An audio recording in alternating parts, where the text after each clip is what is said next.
জানেন প্রভু জগন্নাথ দেবের মূর্তিতে হাত নেই কেন? কেন জগন্নাথ দেব ঠুটো? কেন বলা হয় ঠুটো জগন্নাথ? কেন জগন্নাথ দেবকে হাতছাড়া অবস্থায় এভাবে পুজো করে আসছে হিন্দুরা? এর পেছনে রয়েছে এক অবাক করা কারণ। জানুন সেই অজানা কাহিনী। ওড়িশার পুরী শহরে জগন্নাথ ধামে রয়েছে জগন্নাথ, বলরাম, সুভদ্রার মূর্তি। পুরীর অলিতে গলিতে জগন্নাথ দেবকে নিয়ে নানান কাহিনী প্রচলিত। প্রভু জগন্নাথ ঠুটো কেন? কেন তার হাত নেই? গল্প মিলবে নানান উপকথায়। জেনে নিন পুরীর এই জগন্নাথ ধামের সঙ্গে জড়িত প্রচলিত কাহিনী।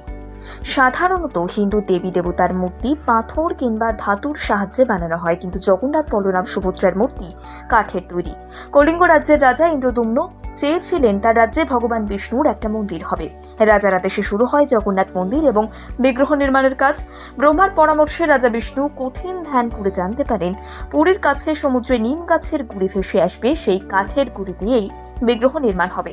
বিষ্ণুর কথা মতো নিম গাছের গুড়ি এনে মূর্তি নির্মাণের কাজ শুরু হয়, কিন্তু কাটতে যেতেই বারবার ভেঙে যেতে হয় সেই গুড়িকে।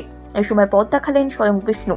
বিষ্ণুর আদেশে দেবতাদের কারিগর বিশ্বকর্মা ছদ্মবেশে রাজার কাছে এসে পৌঁছন। তিনি রাজাকে বলেন বন্ধ দরজার অন্তরালে তিনি মূর্তি বানাবেন, তবে তিনি যতক্ষণ না চাইবেন ততক্ষণ দরজা খোলা যাবে না।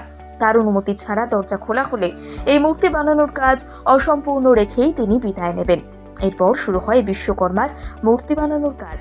এদিকে বেশ কিছুদিন কেটে যাওয়ার পরেও বিশ্বকর্মা মন্দিরের দরজা খোলেন না। বন্ধ দরজার প্রান্ত থেকে কোনো শব্দ শোনা যায় না।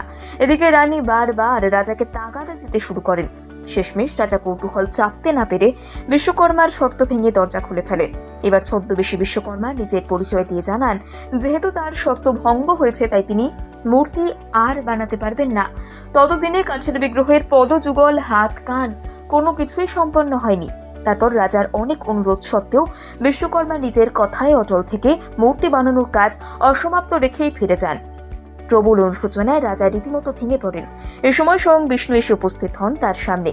বিষ্ণু এই অসমাপ্ত মূর্তির মন্দির স্থাপন করে প্রাণ প্রতিষ্ঠা করতে বলেন। সেই থেকে উড়িষ্যার পুরী শহরে জগন্নাথ ধামের মহা সমারোহে এই অসমাপ্ত মূর্তিরই ধুমধাম করে পুজো চলে আসছে বছরের পর বছর ধরে, এবং তাকে জড়িয়েই রয়েছে এই লোকগাথা।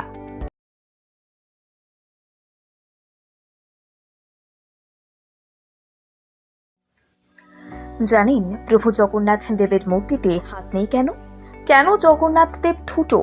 কেন বলা হয় ঠুটো জগন্নাথ? কেন জগন্নাথ দেবকে হাতছাড়া অবস্থায় এভাবে পুজো করে আসছে হিন্দুরা? এর পেছনে রয়েছে এক অবাক করা কারণ। জানুন সেই অজানা কাহিনী। ওড়িশার পুরী শহরে জগন্নাথ ধামে রয়েছে জগন্নাথ, বলরাম, সুভদ্রার মূর্তি। পুরীর অলিতে গলিতে জগন্নাথ দেবকে নিয়ে নানান কাহিনী প্রচলিত। প্রভু জগন্নাথ ঠুটো কেন? কেন তার হাত নেই?